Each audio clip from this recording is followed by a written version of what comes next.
ሰላም ጤና ይስጥልኝ ክቡራትና ክቡራን በመላው የምትገኙ የሀገር ኢትዮጵያ ልጆች እንዴት ውላችኋል? እንዴት አምሽታችኋል? በያላችሁበት የከበረ ሰላምታዬ ይድረሳችሁ። ለመላው የክርስትና እምነት ተከታዮች ደግሞ እንኳን ለበዓለ ትንሣኤው አደረሳችሁ አደረሰን ማለት እፈልጋለሁ። ለሌሎች እምነት ተከታዮች ደግሞ እንኳን ለዚች ሰዓት አደረሳችሁ አደረሰን እላለሁኝ። ዕለቱ ሚያዝያ 4 ቀን 2018 ነው። እንግዲህ ዕለቱ በዓል ስለሆነ በበዓል ላይ ጠንከር ነገሮች ብዙ አያስፈልጉም። ነገር ግን አንድ ጉዳይ ወደ እናንተ ላምጣ ብዬ ነው። በጣም በአጭሩ የተሰኘ መርሃ ግብር እንዳለን ታውቃላችሁ በአዲስ ምንጭ ላይ። ከዛ ጋር በተያያዘ እንደው አንድ ሰው አንድ ሊንክ ልኮልኝ ነበርና ሌላ ጊዜ ቢሆን ላላቀርበው ይችላል። ነገር ግን በጣም ወሳኝ ነገር ነው ብዬ ስላሰብኩኝ አቶ ጀዋር ከኩሽ ሚዲያ ኔትወርክ ጋራ ባደረገው ቆይታ ላይ እጅግ በጣም አስገራሚ የሆነ በእውነት እዛ ድረስ እንኳን ይደርሳል ብዬ የማላስበው ነገር ግን የራሱ የሆነ መገለጫ ያለው ነገር አድርጎ ተመለከትኩኝና እሷን እስኪ ወደ እናንተ ላምጣላችሁ። በተለይ ደግሞ እንደው ዛሬ ዕለቱም ቅባቱ ምኑ ስላለ ፈገግ እያልን የምንመለከተው ነው ብዬ ነው የማስበው። ሌላ ከዚህ ጋር በተያያዘ የምን መገለጫ ነው የሚለውንም ከሳይንሳዊ መገለጫ አኳያ የምናያቸው ነገሮች ይኖራሉ። እስኪ መጀመሪያ ላይክ እያደረጋችሁ ሼር እያደረጋችሁ ምንም እንኳን አጭር ቆይታ ብትሆንም እንድታደርጉ አክብሮት ጠይቃለሁ። መጀመሪያ ሙሉዋን እስኪ እናዳምጣት። የአፋን ኦሮሞ በጣም አጭር ነች፣ 40 ምናምን ሰከንድ ነች። እናዳምጣትና ቀጥሎ ግን ቃል በቃል ተረጉምላችኋለሁ። እንዳው ስቆራርጠው መልእክት እንዳይዛባ ወይም ደግሞ እንዳልዘል በሚል ነው። አዳምጠን እንመለስ። ኦሮሞን ከነ ጆኪ ዲሱ ቀባ መድረስ ጀረ ሞቱማ ኬኛ ማል ወን ከሲን ጅሩ አማ ኦሮሞን ሁንዱ አቢዱ ቦዶ ሂሪሬ ሎላ ከነ ኬሳ ሎላን ኬሳ ቦንደንዶ this should be very clear. sababni isaa amma dura tokko jeen ture tokko abii fedhis dandeettis bilchina keessattuu fedhii oromoo tokko godhee deemuu hin qabu. tokko kana lammaffaa haala amma jiruun humna mootummaa waan burkuteesseef diina keessoof alaa waan nuti heddummeesseef isa cinaa hiriiruun isa wajjin cabuudha. እንግዲህ አሁን ደግሞ ቃል በቃል ልምጣላችሁ ብዬ ነው። ደሙሉን አፋን ኦሮሞ ለሚሰሙ እንደው እንዲያዳምጡት ብዬ ነው። የራሳቸው ምልከታ ይይዙበታል ብዬ ነው። ሙሉን ግን እናዳምጠው። ፈገግ ያሰኛል። የሆነ ከሜንታል ኢልነስ ጋር የተያያዘ ነገርም አለበት። እናዳምጠው። እንግዲህ ኦሮሞ ይሄንን ጆክ መተው አለበት፣ ይሄን ቀልዱ መተው አለበት ይልና በጣም በሚገርም ድፍረት በሚገርም ንቀት ማለት ነው ምን የሚለው ይሄ መንግስታችን ምናምን የሚለውን ጆኩን ኦሮሞ መተው አለበት። በጣም አስገራሚ ነገር ነው። አንድ ጎረምሳ አሁን እንኳን ከጉርምስናም ትንሽ አለፍ ብሏል። በዚህ ደረጃ ይለዋል። ቀጥሎስ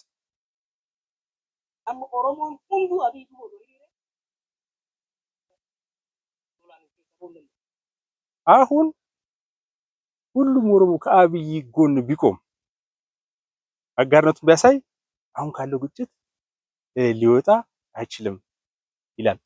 እንግዲህ ሁሉም ሲል ራሱን ነጥሏል ማለት ሁሉም ካለ እንግዲህ ኦሮሞ ፈርስት ያለ ሰው ነውና ራሱን ወደ ጎን አድርጓል ማለት ነው። ለዛ አድርጎ ነው የሚገልጸው። የዚህ መገልጫውን እንመለከተዋለን። ሁሉም ቢሰለፍ ነው የሚለውና እጅግ በጣም የመጨረሻ የሆነ የንቀት ንግግር ነው። ከመጀመሪያው ጀምሮ ያለው አለው ኦሮሞ ይሄን ቀልዱ መቷል፣ ጆኩ መቷል። የሆነ ብቻ ጥላቻና ቁጭት እንዳለበት ያስታውቃል። ምክንያቱም በተለይ በስሉ ዘመን አስቦ የነበረው ሆያ ሆዬ ምኑ እንዳልነበረ ምናምን ያ የቁጭት እንትንም እንዳለ ያስታውቃል። ነገር ግን ቀጥሎ ያለው ምንድነው የሚለው በደንብ ይሄ መታወቅ አለበት ይላል በግልጽ ምክንያቱም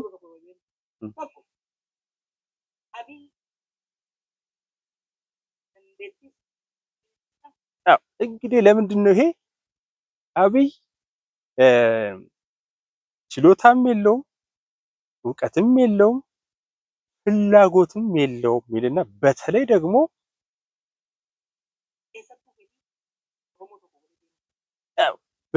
ፍላጎት የለውም። እነዚህ ሶስት ነገሮች ያንሳል። ቀጥሎ እንደምናቀርበው ነገር ስላለ እንደው ለፈገግታ ይጠቅማል ከሚል ያን ያህል እንደው አሁን ጀዋር ባለበት ደረጃ ራሱን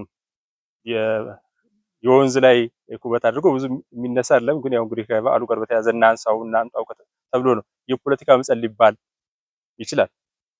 ችሎታ ምንም የለውም፣ እውቀት ምንም የለውም። ፍላጎትም የለውም ማለት እውቀት ላይ ኖሮ ይችላል ተብሎ ይታሰባል።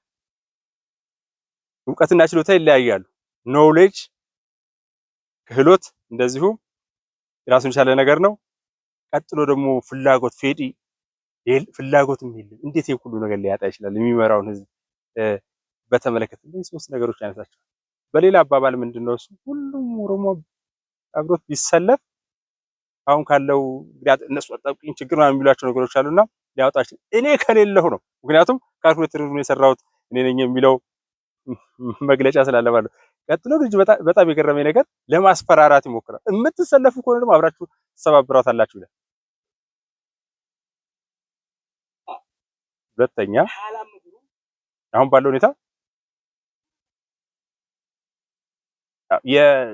የመንግስትን አቅዱ ስላንኮታኮተው ምን ስላለው ስላሽመደመደው የውስጥና የውጭ ጠላት ስላበዛብን ከሱ ጋራ መሰለፍ አብሮ መሰበር ነው የሚያስከትለው በሚል ለማስፈራራት ነው የሚሞክረው። እና አንደኛ መሰለፍ ሁሉም ብትሰለፍ ምንም አታመጣም ነው። ምንም የምታገዘው ነገር የለም። ኦሮሞ ቀልድህን ተው ምናምን እያለ በጣም ያጣጥለዋል። እንግዲህ ኦሮሞ ፈረስት የሚለው ሰውዬ ማለት ነው። እና ያጣጥለዋል ምናምን ይለዋል። ብትሰለፍ ምንም አታመጣም ይላል። ያለውን ነገር አትለውጠውም ይለዋል። የሚገርም እኮ የክፍሉን ተማሪዎች እንኳን እንደዛ ማለት አይችልም። እኔ ከሌለሁ የሚል ነው። ቀጥሎ ከተሰለፍኩም ደግሞ የሚል ጭንቀትም ደግሞ ይከተልና አብረህ ነው የምትጠፋው ብሎ ለማስፈራራት ይሞክራል። እንደው ይሄንን ካልኩ በኋላ ምንድነው እሱ ነገር ብዬ እንደው ከአንድ የስነ አእምሮ ባለሙያ ጋራ ለመነጋገር ሞክር። ምንድነው አንድ ሰው በዚህ ደረጃ እኔ ከሌለሁኝ ፀሐይ አትወጣም የሚልበትን ነገር በሚል እንግዲህ አንስቼ ናርሲስቲክ ፐርሰናሊቲ ዲስኦርደር የሚባላል እና ኤንፒዲ ተብሎ ይታወቃል። ያው ገብታችሁ ልታዩት ትችላላችሁ። እነዚህ ሶስት ነገሮች ምንድነው? ሶስት መገለጫዎች አላቸው። አንደኛ ኢንፍሌትድ ሴንስ ኦፍ ሰልፍ ኢምፖርታንስ፣ በጣም ተነፋፍ ያለኔ ማን አለ የሚል እና እኔ ተፈላጊ ኢምፖርታንስ ተፈላጊነቱ የሚጨመር ነገር ወሳኝ ሰው ነኝ የሚል የአእምሮ ህመም ጉዳይ ነው ይላል። ሌላው ደግሞ በጣም ጥልቅ የሆነ የመደነቅ ፍላጎት በቀን አንዳንድ ጊዜ እስከ 40 ጊዜ ድረስ ማለት ነው ፌስቡክ ላይ እስከመለጠፍ የሚደረግባቸው ነገሮችን ያመሳሰሉታል። ሌላውና ሶስተኛው ነገር ላክ ኦፍ ኢምፓቲ ፎር አዘርስ፣ ሌሎች እኔ በእነሱ ቦታ ብሆን ምንድነው ላደርግ የሚችለው የሚለውን ነገር ማጣት መምከልና ቀጥሎ ከአሮጋንስ ጋር በተያያዘ ከትዕቢት ከምናምን ጋር በተያያዘ ደግሞ ይሄ ሰልፍ ስቲሙ በጣም አድርገኛል ምናምን በሚል ያስቀምጡ። እንደው ይሄን ላንሳ ብዬ ከዚህ በላይ እንደው ብዙ ልንሄድበት አልፈልግም። ይሄንን ካልኩ በኋላ ቀደም ሲል ሶስት ነገሮችን አንስቶ ስለነበረ ያሉትን ነገሮችም እንደው አብረን ብናያቸው ጥሩ ነው ብዬ ነው።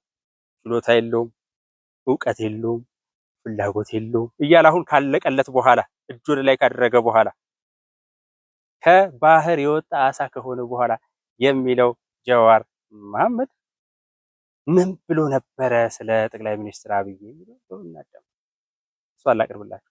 ፖለቲካ የኤሊት ቢዝነስ ነው፣ የልሂቃን ቢዝነስ ነው። የልሂቃን አለመስማማት፣ አለመግባባት፣ መጠራጠር በእነሱ ደጋፊዎች መካከል ወደ ግጭት ይተረጎማል። የልሂቃኑ ክፍተት መፍጠር ጥላቻን የሚሰብኩም ሆኖ ግጭቶችን የሚቀሳቀሱ ሰዎች በቀላሉ ወደ ስራ እንዲተረጎምላቸው ያደርጋል። ፖለቲካ የልሂቃኑ መጫወቻ ነው፣ የማህበረሰብ አይደለም። በልሂቃን መካከል አለመግባባት ህዝብ ግጭት ይፈጥራል። ስለዚህ ልሂቃኑ የህዝቡን ላይ የማስመሰል ስራ ትቶ ቁጭ ብሎ የስልጣን ጉዳይ ከሆነ ተደራድሮ፣ የንብረት ጉዳይ ከሆነ ተደራድሮ ማስቀመጥ መቻል አለበት። አብይ ታሪክ ሰርቶ ነው ነገር ኢንክሬዲብል የሆነ ምናልባት ማንም ሊሰራው የማይችል ድራማቲክ የሆነ ነገር ሰርቷል። የፖለቲካ ምህዳሩን ያሰፋበት ሂደት ለአመራር በአጠቃላይ አክቲቪቲ ማድረግ አልፈልግም፣ ለሱ ለግሉ ነው። ዓለም ያደነቀለት ትልቅ ስራ ሰርቷል። የፖለቲካ ምህዳሩን የአምባገነናዊ ስርዓት ከህዝቡ እንቅስቃሴ የተረፈውን የአምባገነናዊ ስርዓት ፍርክስክሱን አውጥቶታል። ታስትሩ የአምባገነናዊ ስርዓትን ፍርክስክሱን አውጥቶ የፖለቲካ ምህዳሩን ማስፋት አንዱ የመጀመሪያው የዲሞክራታይዜሽን እርምጃ ነው። በነገራችን ላይ አብይ ላይ ብቻ አይደለም ጣት መቀሰር ያለበት። ምህዳሩን እሱ ካሰፋ በኋላ የመጡት ፖለቲካል ፓርቲዎች ከእስር ቤት የወጡትም ከውጭ የገቡትም አዲስ የተመሰረቱትም ጫና አልፈጠሩም መንግስት ላይ። even today መንግስት ላይ ጫና እየፈጠረ ያለው የአክቲቪስቱ ኮሚኒቲ የሚዲያ ኮሚኒቲ እንጂ የፖለቲካ ልሂቃኑ ቁጭ ብለው ለብቻ የተዘጋጀ ነው። ኢትዮጵያ ልትቀጥል የሚፈልግ ሰው አንድ የሆነ እብድ ኢትዮጵያን ለማፍረስ አጀንዳ ሲቀርጽ አብሮ አይጮህም። አብሮ ከጮኸ ያን አጀንዳ ከፍ እያደረገው። ስለዚህ እብዶች ሲጮሁ ጤነኛ ሰዎች ምን እየተባለ ነው ካልሰሩ በስተቀር አብሮ ከጮሁ ተያይዘው አማኑኤል መግባት ብቻ ነው መፍትሄው። ሌላ መፍትሄ የለውም። አብይ ከመጀመሪያውም መስመር ላይ አልነበረም። ታስታውስ እንደሆነ ገና የኦህዴድ ሳይሆን ያው ድርድር ነበረ። እኛ እንደዳደር ነበረ ከህወሓቶች ጋር ስልጣን እንደሚለቁ ማዕከላዊ ስልጣን እንደሚለቁ ስምምነት ላይ ከደረስን በኋላ ማይሆን የሚለው ሲል የአብይ ስም ሲመጣ አናግሬው ነበረ። ለኔ ግልጽ ነበር። ኢትዮጵያ ከኢህአዴግ አገዛዝ ከኢህአዴግ አንድ ፓርቲ አገዛዝ ወደ መድረል ፓርቲ ወደ ዲሞክራሲያዊ ስርዓት መሻገር ነበረባት። ከዛ ውጪ ሌላ አማራጭ ወደ ግጭት ማይደርስ ያለው አማራጭ እሱ ብቻ ነበር። ገና ስልጣን ሳይዝ ገና ስሙም ሳይታወቅ ለኔ በጣም ግልጽ ነበር ከሱ ጋር ከነበረኝ ውይይት ዲሞክራሲያዊ ስርዓት የመገንባት ፍላጎት እንደሌለው አምባገነናዊ ስርዓት ከአንድ ፓርቲ ወደ አንድ ግለሰብ ማሻገር ህልም እንዳለው ፕላን የለውም ህልም እንዳለው ለኔ ግልጽ ነበር። ለዛ የተቃወምኩት። በወቅቱ ግን ሰው የሚያየው ነገር የለውጥ ስሜቱ ወያኔ ብቻ ተጥፋ እንጂ ማንንም ይምጣ የሚለው ስሜት በጣም ነጋራ ስለነበረ እኔ ሰው ማሳመን አልቻልኩም። መጀመሪያ ወዴሎችን ማሳመን አልቻልኩም። ቀጥሎ ህዝቡ ማሳመን አልቻልኩም። ስለዚህ አቆምኩ እንጂ ለኔ it was very clear መጽሐፉ ዝም ታዋለ። አብይ ታሪክ ሰርቷል እዚህ ሀገር ኢንክሬዲብል የሆነ ምናልባት ማንም ሊሰራው የማይችል ድራማቲክ የሆነ ነገር ሰርቷል። የፖለቲካ ምህዳሩን ያሰፋበት ሂደት ለአመራር በአጠቃላይ አክትሪቢዩት ማድረግ አልፈልግም። ለሱ ለግሉ ነው። ዓለም ያደነቀለት ትልቅ ስራ ሰርቷል። የፖለቲካ ምህዳሩን የአምባገነናዊ ስርዓት ከህዝቡ እንቅስቃሴ የተረፈውን የአምባገነናዊ ስርዓት ፍርክስክሱን አውጥቶታል። አስትሩ የአምባገነናዊ ስርዓትን ፍርክስክሱን አውጥቶ የፖለቲካ ምህዳሩን ማስፋት አንዱ የመጀመሪያው የዲሞክራታይዜሽን እርምጃ ነው። በነገራችን ላይ አብይ ላይ ብቻ አይደለም ጣት መቀሰር ያለበት። ምህዳሩን እሱ ካሰፋ በኋላ የመጡት ፖለቲካል ፓርቲዎች ከእስር ቤት የወጡትም ከውጭ የገቡትም አዲስ የተመሰረቱትም ጫና አልፈጠሩም መንግስት ላይ። ኢቨን ቱዴይ መንግስት ላይ ጫና እየፈጠረ ያለው የአክቲቪስቱ ኮሚኒቲ የሚዲያ ኮሚኒቲ እንጂ የፖለቲካ ልሂቃኑ ቁጭ ብለው ለብቻ የተዘጋጀ ነው። ፖለቲካውን በሚመለከት ግን ብዙዎች ስለሚሉት የሆነ ሰው ቅሞ ጽፎታል። እናንተም ከፌስቡክ ሰምታችኋል። እሱን በጣም ዱዌል የሚያደርግ ኃይል ብዙ ነው። ሮድማፕ የለም፣ እንሄድበት አይታወቅም፣ መድረሻችን አይታወቅም። መድረሻችንማ ያው ሰማይ ቤት ነው።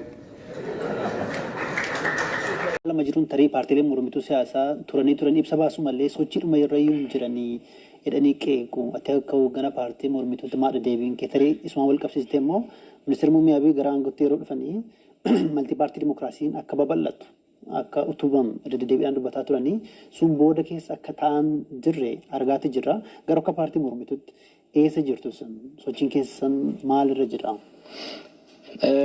ፓርቲ ሙርሚቱ አካን ሶቾ ኢፒአርዲኤፍ ዱራ ከሶቾ ለደንቀቱሪ ኩኒ ጋሩ ሞቱማ ዱሪዮታቲ ሶቺ ሞቱማ ሽፍቶታቲ ዱሪዮታ ቆፈበቲ ከኔ ገማ ዲሞክራሲ መልቲ ፓርቲ የተ አብይ አህመድ ዲገሳ ከሰ ወነ ዲሞክራሲ ይንጅሩ this was very clear to me ጋፈና አሜሪካ ዱፈ ወሊን አሶ ማላ ሰውተነ ሮስተሪ ሮ ቴሌፎን ኔጎሽዬት ጎዳቱ ላይ ሮ ሰርቲ መቃን ሳው ጋሩ ናመሱ ለጋር አሜሪካ ዱፈ ብሉና ጋሶፍ ነው I think on the second phone call sirna moti jaru male sirna demokrasi jaru af hawis karoras fedis akankam na ifature የሆነ ሰው ቅሞ ጽፎታል። እናንተም ከፌስቡክ ሰምታችኋል። እሱን በጣም ዱዌል የሚያደርግ ኃይል ብዙ ነው። ሮድማፕ የለም፣ እንሄድበት አይታወቅም፣ መድረሻችን አይታወቅም። መድረሻችንማ ያው ሰማይ ቤት ነው።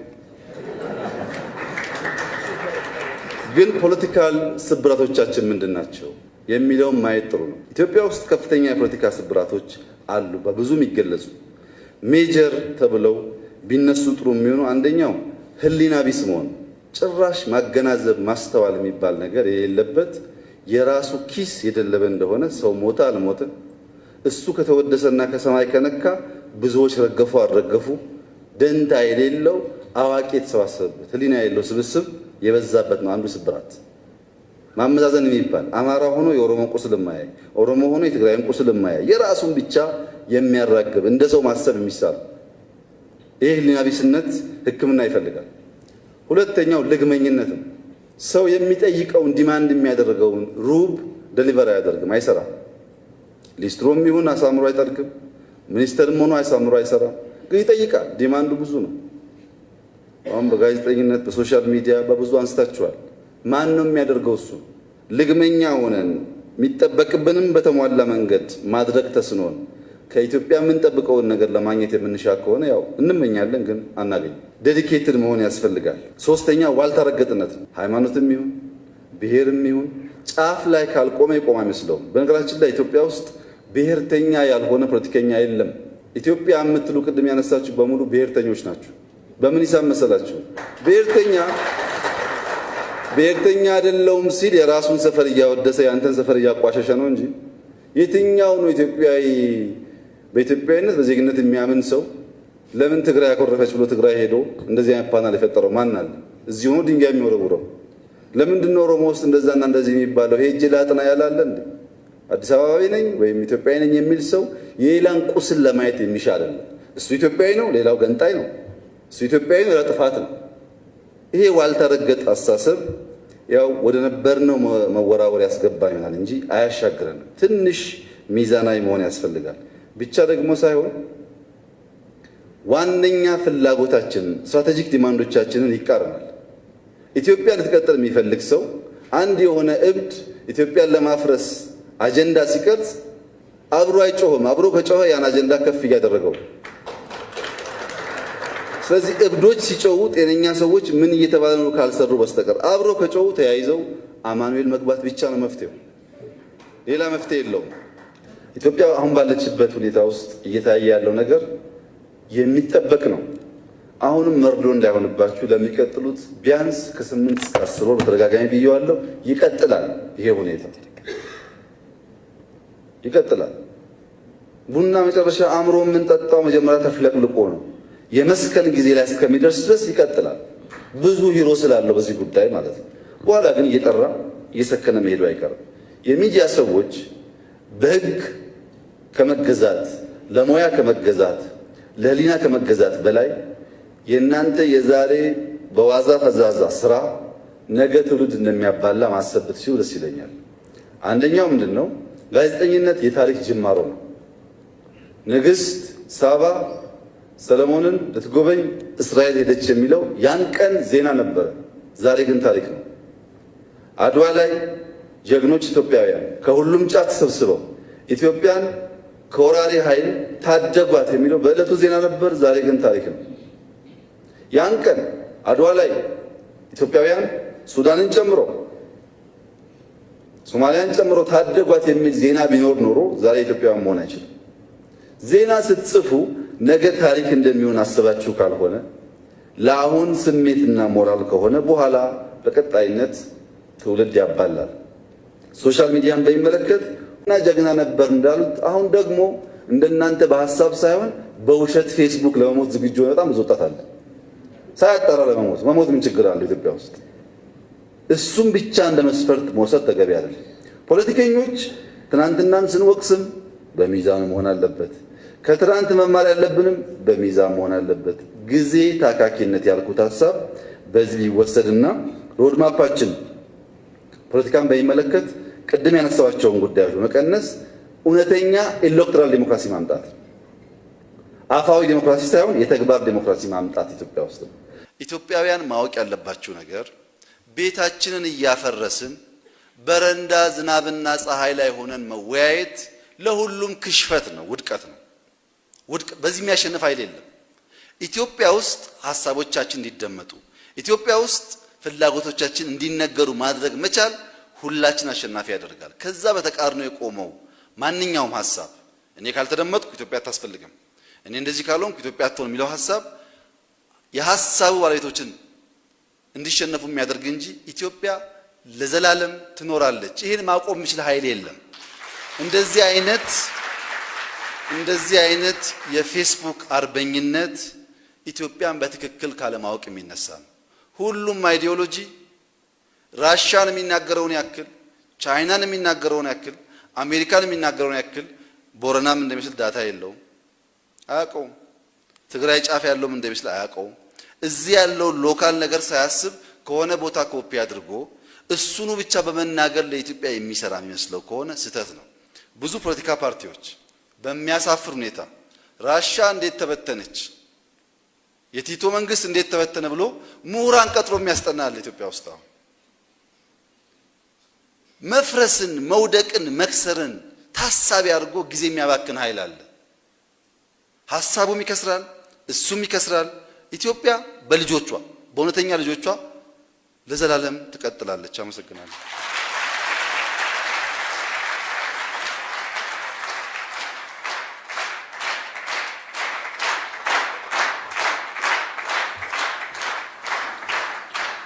ኢትዮጵያ ልትቀጥል የሚፈልግ ሰው አንድ የሆነ እብድ ኢትዮጵያን ለማፍረስ አጀንዳ ሲቀርጽ አብሮ አይጮህም። አብሮ ከጮኸ ያን አጀንዳ ከፍ እያደረገው። ስለዚህ እብዶች ሲጮሁ ጤነኛ ሰዎች ምን እየተባለ ነው ካልሰሩ በስተቀር አብሮ ከጮሁ ተያይዘው አማኑኤል መግባት ብቻ ነው መፍትሄው። ሌላ መፍትሄ የለውም። እንግዲህ ከዚህ በላይ ምን ማለት አይቻልም። እንግዲህ ከሼክስፒር በላይ ድራማን ማን የተውናት ተውኔትን ማን የተውናት እንደሚባለውና እዚህ ላይ የሚጨምረው ነገር የለም። እንዳልኩት የበዓል ጉዳይ ስለሆነ ነው በዓል ላይ ስላለን እንደው ላጋራችሁ ከሚል ነው። ግን ወዳጆች መቼስ አንዳንድ ጊዜ ቀረብ የሚሉት በተለይ እዚህ ጋር ቆም ብለህ እንዲህ ብታረግ እንዲያ ብታረግ የሚባለው ቢባል ጥሩ ነው እንጂ ወራት አቆጣጠር ውስጥ 13 ወራት አሉ በኢትዮጵያ። 13ኛው ወር ጳጉሜ የምትባለው በአፋን ኦሮሞ ጦልዋሌ ተብላ ትታወቃለች እና ዛሬም ጦልዋሌ ብለው ይጠርታል። ምክንያቱም ጳጉሜ አንዴ 6 ትሆናለች፣ 6 ቀን ትሆናለች። ከዛ መስለሽ ነው ጦልዋሌ ይሏታል። ያችን እንትን ለማለት ልትቀየር የሚችል እንደማለት ነውና ጦልዋሌ ወር ትባላለች። ጦልዋሌ ብለውም ይጠሩታል ማለት ነው። ኤኒዌይ የግለሰቦችን ስም ለማንቋሸሽ ምን ለማለት አይደለ። እጅግ በጣም ስላስገረመኝ በዚህ ደረጃ አፕሪሼት የሚያደርገውን ሰው ነው እንግዲህ በሶስት መንገድ ቅድም የገለጸው ለማለት ያክል ነው። በዓሉን እንደው ፈገግ በሚያሰኝ የፖለቲካ ሳታየር እንበለው እንደዛ ብለን እናልፈው እንችላለን። የፖለቲካው ሳታየር ጀዌን ያመጣላችሁ ከዚህ አኳያ ነው። ክቡራትና ክቡራን የአዲስ ምንጭ ሚዲያ አድማጭ ተመልካቾች በመላው ዓለም የምትገኙ የኢትዮጵያውያን ሰላም ለእናንተ ይሁን። ላይክ እና ሼር ያደረጋችሁ ውጡ። ይህች ባጭ ወሰኘችው መርሃ ግብራችን ነች። ነገ በሌላ መርሃ ግብር እንገናኛለን። ሰላም ቆዩ።